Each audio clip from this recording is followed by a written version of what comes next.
The lifting equipment will lift the baskets with the briquettes to the inner stove and cover the inner stove with caps.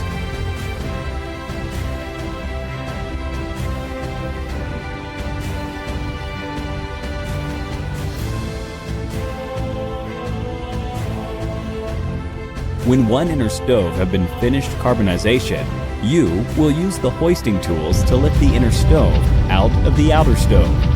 Then put down the inner stove on the ground for natural cooling. At the same time, you can put another inner stove into the outer stove for carbonization. In this way, it will save a lot of time, so the productivity increases a lot.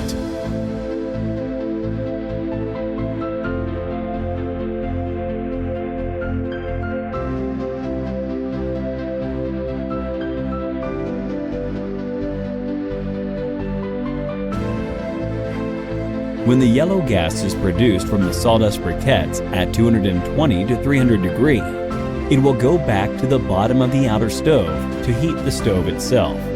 There is no need to add any fuel to the heating room.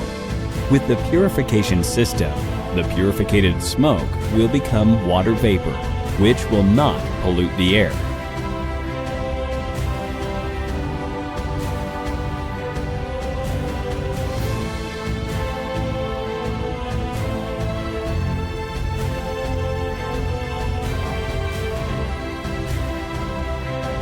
After the 4 steps, you can get natural charcoal briquettes. Welcome to Olden Plant.